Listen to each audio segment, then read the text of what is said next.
जी ना होते, मेरे मान त्यागी बाबा जुमले जी ना होते तो हम अभी तक के भटकते रहते, हम अभी तक के भटकते रहते। यानंतर मंडळाचे परमपूज्य परमात्मा या सेवा मंडळाचे माजी संचालक श्री माननीय फकीराजी झिकाटे साहेब हे आपले अनुभवी मार्गदर्शन करतील अशी मी त्यांना विनंती।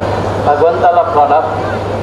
भगवान बाबा हनुमान को प्रणाम। महान त्यागी बाबा तुझे को परमात्मा परमपूज्य परमात्मा एक देव वर्धमान नगर यांच्या वतीने आज मौलापुरी सारणी या परिसरात सेवक संमेलन पार पडित आहे। या कार्यक्रमाप्रसंगी चर्चा बैठकीला सुरुवात झाली आणि बरेच वेळ झाले, बरेचसे लोकांनी आपापल्या परी मार्गदर्शन केलं। या चर्चा बैठकीमध्ये स्वयं भगवान बाबांजी यांना माझा प्रणाम, तसेच आपले महान त्यागी बाबा जुमले यांना सुद्धा माझा प्रणाम, तसेच आपली आई मातोश्री वाघनाची आई यांना सुद्धा माझा प्रणाम, तसेच या मंचकावर उपस्थित परमपूज्य परमात्म्याच्या मंडळाचे अध्यक्ष रवींद्र भाऊ गायधने यांना सुद्धा माझा प्रणाम, तसेच उद्घाटक म्हणून आपले राऊत काकाजी यांना सुद्धा माझा प्रणाम, तसेच परमपूज्य परमात्मा एक सेवक मंडळाचे सचिव किरणजी राऊत यांना सुद्धा माझा प्रणाम, तसेच या मंचावर उपस्थित सुभाषजी दहेकर कोषाध्यक्ष यांना सुद्धा माझा प्रणाम, हेमराजी चंदेकर संचालक यांना सुद्धा माझा प्रणाम, तसेच रमेशजी नकाते यांना सुद्धा माझा प्रणाम, नरेंद्रजी मेहर माजी सचिव यांना सुद्धा माझा प्रणाम, जगन्नाथजी सोनकुसरे काकाजी यांना सुद्धा माझा प्रणाम। मंचावर उपस्थित या क्षेत्राचे खासदार यांना सुद्धा माझा नमस्कार आणि मंचावर उपस्थित माझी आजी सर्व संचालक शाखा मंडळातले मार्गदर्शक आणि तो उपस्थित सेवक सेविका बालगोपाल या सगळ्यांना माझा नमस्कार। आतापर्यंत बरेचशा लोकांनी व्यवस्थित सुंदर मार्गदर्शन केलं, सगळ्यांनी आपापले परी मार्गदर्शन करून सेवकाचं समाधान केलं आणि आपण इथं या कार्यक्रमामध्ये सर्व आजूबाजू परिसरातले सेवक उपस्थित झालो। आता आपल्याला विचार करण्याची एक गोष्ट आहे, इथे आपण एकत्रित कसे गोळा झालो आणि कशामुळे झालो। पूर्वी आपण या मार्गात याच्या अगोदर आपली परिस्थिती कशी होती, आपल्या मागे कोणतं दुःख होतं आणि या मार्गात आल्यानंतर आपण कसे सुखी झालो आणि कशा प्रकारे झालो त्या प्रत्येक सेवकांना माहिती आहे। जर आपल्याला आपले महान त्यागी बाबा जुमलेजींनी परमेश्वर प्राप्ती केली नसती तर इथे उपस्थित असलेले सर्व सेवक सेविका यांना ही कृपा आपल्याला मिळाली नसती। मग या मार्गात आल्यानंतर आपल्याला समाधान झालं, आपल्या मागे असलेलं जे दुःख होतं ते परिपूर्ण दुःख झालं, दूर झालं आणि मार्गात याच्या अगोदर का बरं दुःख होतं तर अनेकात असताना आपण अंधश्रद्धेने मानत होतो आणि मार्गात आल्यानंतर आपण श्रद्धेने मानू लागलो। हा एक फरक आहे। बाबांनी परमेश्वरी प्राप्ती कृपा केली प्राप्ती केल्यानंतर ही तुम्हा आम्हा सगळ्या सेवकांना वाटून दिली आणि वाटल्यानंतर आपण या मार्गात जुळल्यानंतर आपलं सुसमाधान काबा झालं. आपण अनेकात असताना अनेक देवाची पूजा करीत होतो, परंतु त्यावेळेस ज्या पद्धतीने आपण मानत होतो ती एक अंधश्रद्धा म्हणून होती. श्रद्धा नव्हती, ही एक परंपरा होती. ही परंपरा प्रत्येक धर्मात आहे आपापल्या परी. आणि या मार्गात आल्यानंतर आपण श्रद्धेनं मानू लागलो. त्या श्रद्धेने मानू लागलो म्हणजे वचनबद्ध झालो. काय झालो? वचनबद्ध झालो. एक लक्ष एक भगवान, अशा पद्धतीनं आपण भगवंताला वचन दिलं आणि वचनाचं आपण काटेकोरपणाने वागू लागलो. आता अनेक असताना आपण अनेक देवाची पूजा करीत होतो, तेव्हा वचनबद्ध नव्हतो. आपण फक्त परंपरानुसार काय करतो, पूजापाठ करीत होतो. आपल्या घरी कितीतरी देवाची फोटो होती, वर्षातून येणारे सण तेव्हा मानत होतो. परंतु जेव्हा आपल्या घरी दुःख आलं, आपल्या घरी सैतान शिरलं, तेव्हा कोणत्याच देवाने आपल्याला वाचवण्याचा प्रयत्न केला नाही. का? आणि पूजा का बरी करतो आपण? हिंदू धर्माची जी परंपरा होती, सतयुगामध्ये जे घडून आलेलं आहे ते इतिहास आपण नजरेनं तर पाहिलं नाही, परंतु पूर्वीच्या लोकांनी जे सांगत होते, एक रामायण महाभारत मध्ये जे पाहायला मिळत आहे त्यानुसार आपण एक परंपरा म्हणून काय करीत होतो, परंपरा. आपण परंपरा चालित होतो, परंतु परंपरा चालवलेला अर्थ नाही आहे.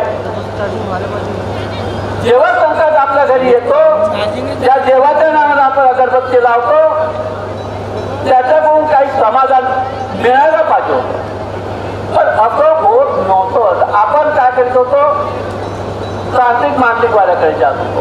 आता मला हे सांगा, तांत्रिक मानसिक मोठे आहे का देवधर्म मोठे आहे?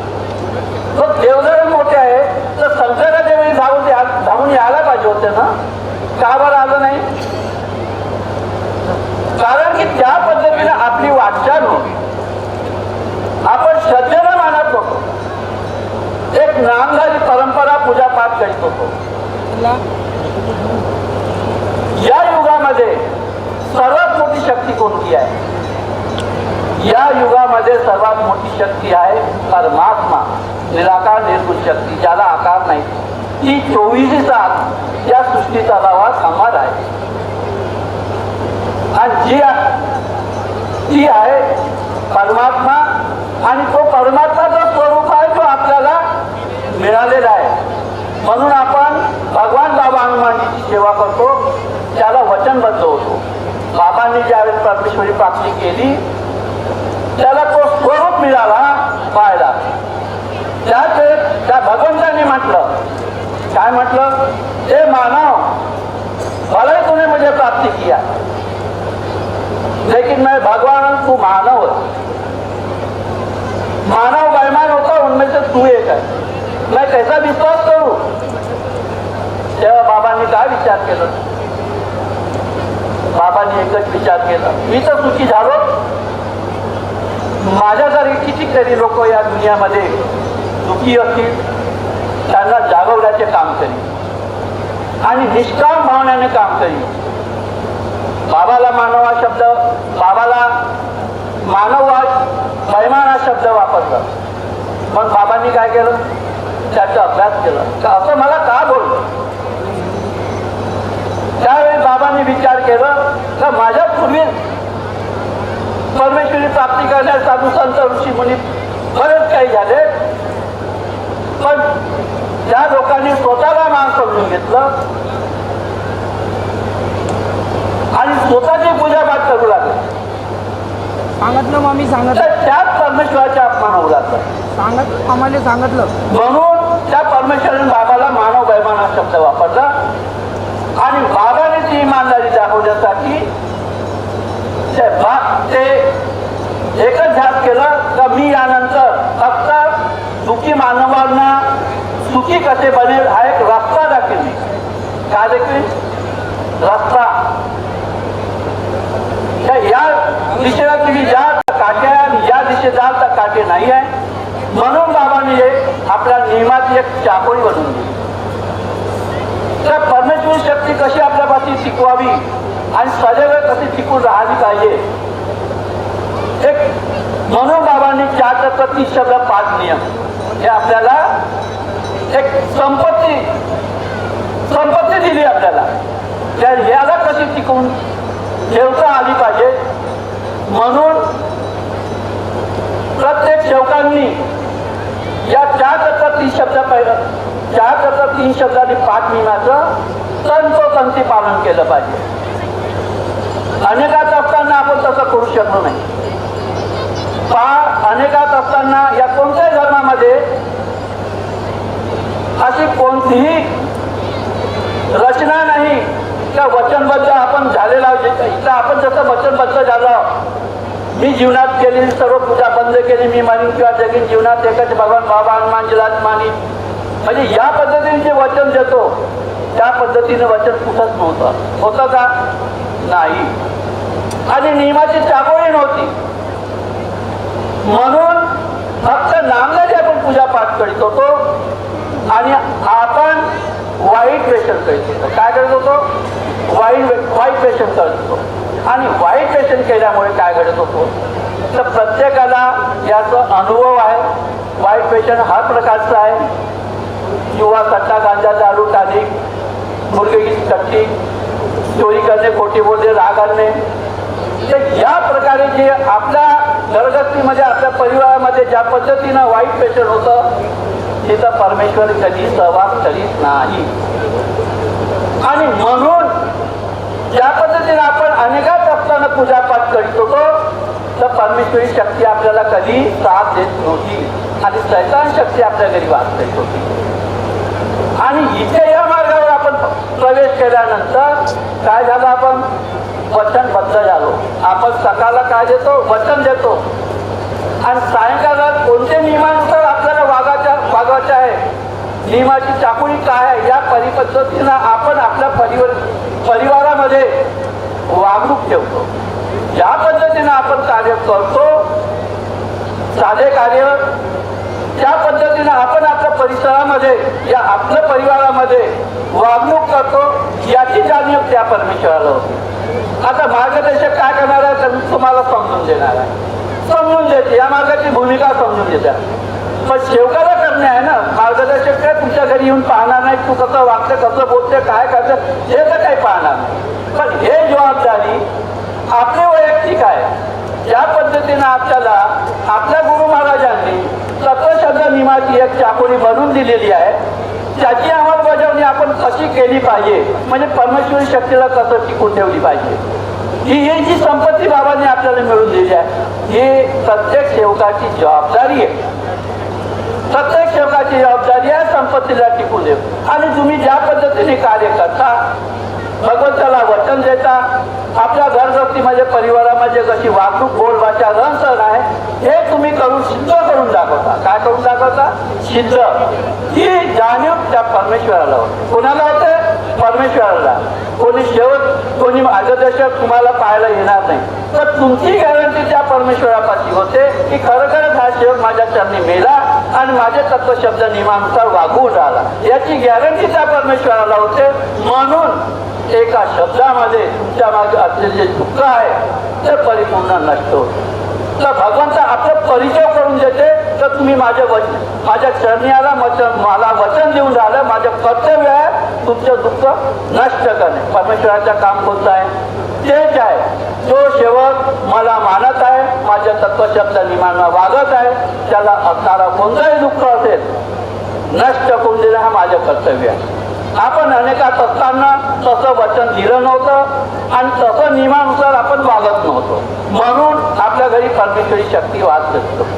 अनेकात असताना जे आपले व्यसन होते वाईट, म्हणजे दारू पिणे, युवा खेळणे, सट्टा लावणे, अशा पद्धतीने ज्या परिवारामध्ये व्यसन होते त्यांच्या परिवारामध्ये कशा पद्धतीने दुःख होतं, एक तर परमेश्वरी शक्ती त्याच्या घरी नाही, बरोबर आहे. दुसरी गोष्ट, व्यसन आधी राहिल्यामुळे आपण कमवलेले जे बी पैसे आहेत रुपये ते व्यसनाच्या अधीन जात होते, म्हणजे आपली परिस्थिती परिवारातली बिघडत होती, म्हणजे आपले घरातली जी वागणूक आहे ती बिघडत होती.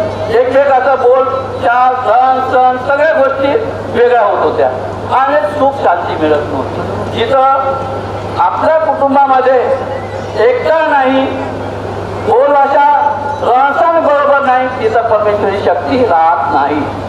तर अशा पद्धतीनं अनेकात असताना दोन गोष्टीमुळे आपलं जीवन व्यर्थ गेलं होतं. एक तर परमेश्वरी शक्तीचा साथ मिळत नाही, जिथं आपण वचनबद्ध नव्हतो, अंधश्रद्धेनं मानत होतो, आणि या मार्गात आल्यानंतर वचनबद्ध झालो आणि परमेश्वरी शक्तीच्या आपल्याला ज्या पद्धतीनं वागायला पाहिजे, म्हणजे ती चाकोरी संपत्ती आपल्याला गुरु महाराजांनी त्या नियमाचं आपण तत्वत होतं पालन करतो, ही परमेश्वराला त्याची गॅरंटी होते का सेवक माझ्या चरणी आला ना नियमानुसार वागून झाला, तर त्यावेळेला आपला एक दुःख त्या पद्धतीनं दूर होत होतं. आणि ज्या पद्धतीनं पुन्हा आपलं वाईट व्यसन, तर या मार्गात आल्यानंतर वाईट व्यसन परिपूर्ण नष्ट होत होतं, ते एक सुधारित पिढी म्हणून तयार होते. तर व्यसनामध्ये जे जाणारे जे आपण कमवली धनसंपत्ती ते व्यर्थ जात होती, म्हणजे परिवार आपलं बिघडत होतं, तर ते जे पैसे जात होते ते पैसे आपल्या परिवारामध्ये एक चांगल्या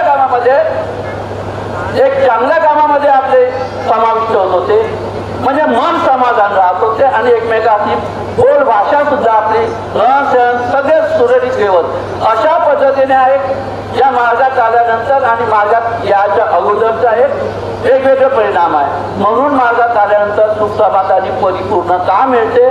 तर व्यसन आधी गेल्याने जे आपली परेशानी जे राहत होते, जे आपले पैसे बर्बाद होत होते, त्यामुळे एक दुःख राहत होतं आणि शैतान शक्ती ज्या घरी आपल्या घरी राहत होती, तर आपण अंधश्रद्धेने जे मानत होतो, त्यामुळे ते अंधश्रद्धेमुळे मानत असल्यावरती परमेश्वर शक्ती आपल्या घरी नव्हती, म्हणून शैतान शक्ती आपल्या घरी वास करत होती. अशा पद्धतीनं आपलं घर आपलं परिवार बर्बाद होत होतं, तर आपण परेशानी होत होतो.